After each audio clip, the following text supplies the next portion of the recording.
The man looked at me like I'd ruined his life. Not angry, not grateful, just destroyed. And the thing is, I'd done everything right. I'd found his wallet, I'd tracked him down, I'd handed it back, cash and all. $2,000. Every bill still there. And standing in his doorway, watching his face, I knew immediately. Something was very wrong, not with what I'd done, with what I'd just walked into. I found it that morning in the parking lot of a gas station on Meridian Avenue, just sitting there next to a cart return. Brown leather worn at the corners, fat with cash. I almost kept walking. I want to be honest about that. My name is Kevin. I'm 29. I drive for a courier company. Medical supplies mostly, hospitals and clinics.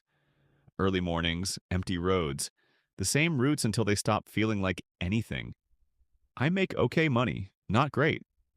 I've got a storage unit with furniture I keep meaning to move into a real apartment and haven't. I eat lunch in my car most days, not because I have to, just because it's easier than finding somewhere to sit alone. I'm not telling you this for sympathy.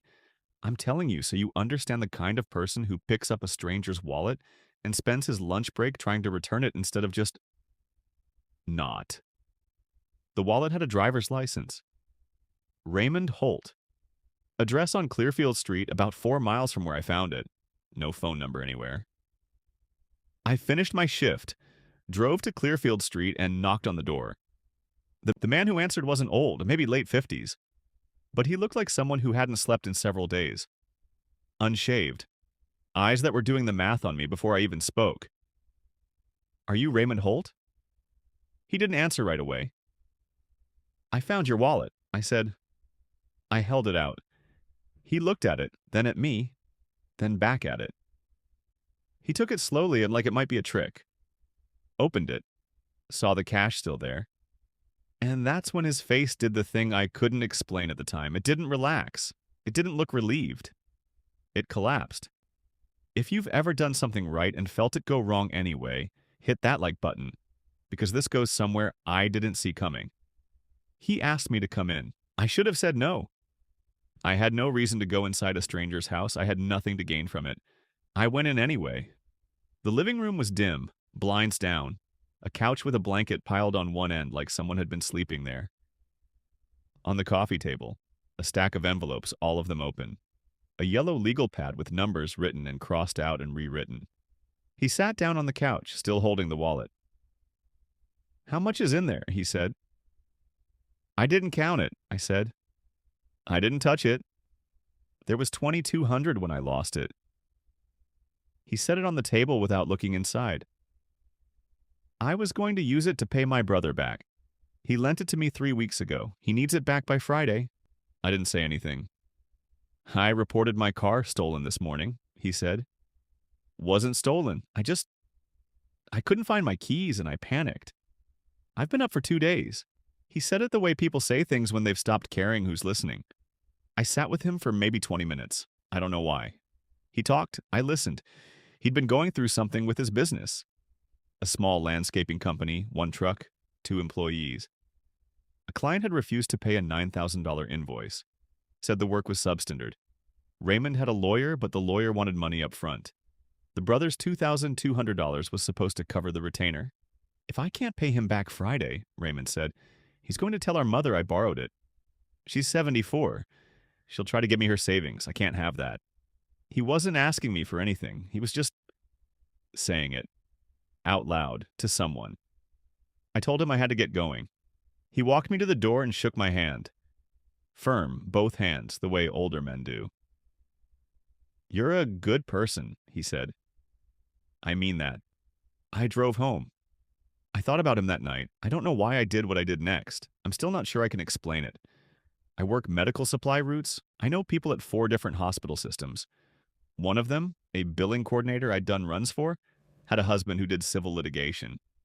Small stuff mostly. But still. I texted her. Asked if her husband ever took cases on contingency, meaning no upfront cost, he takes a percentage if he wins. She said she'd ask. He called me the next morning, said it depended on the case, but send over the details. I didn't have Raymond's number. I drove back to Clearfield Street. Different man answered the door. Younger. Same eyes, though.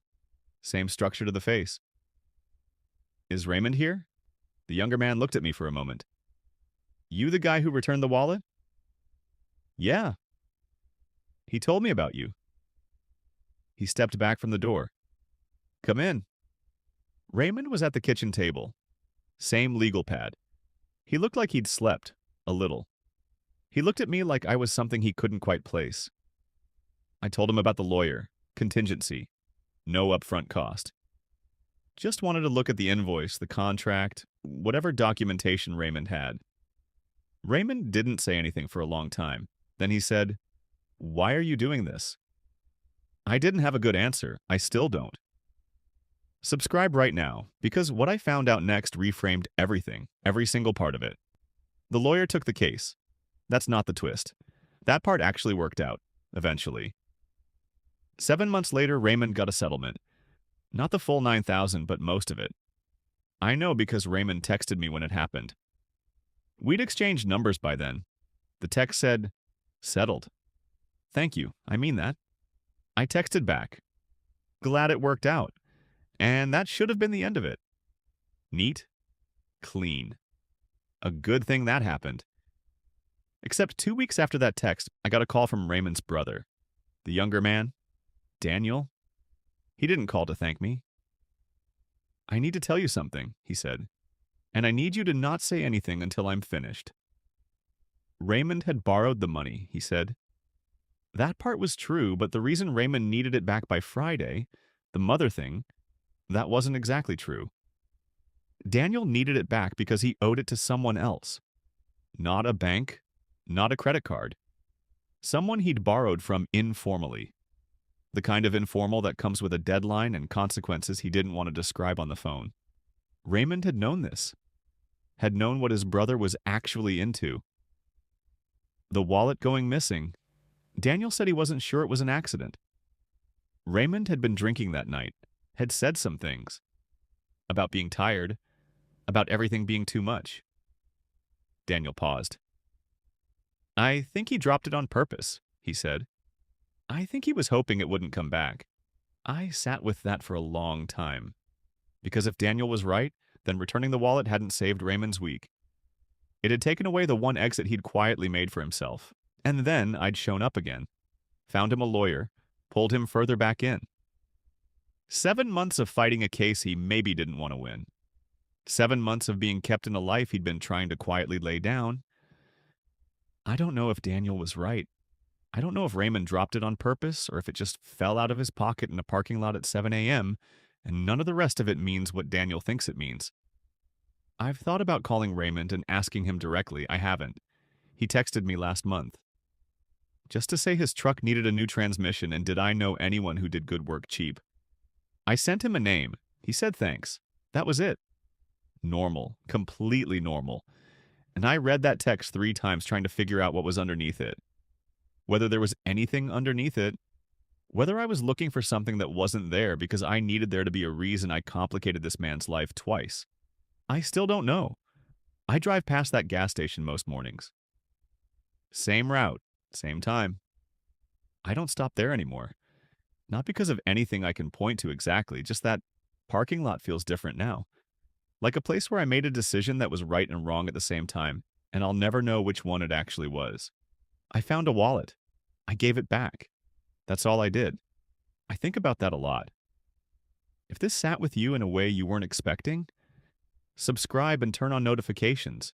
Drop a comment and tell me, what would you have done? Would you have returned it? Would you have gone back? Share this with someone who needs to think about it. I'll see you in the next one.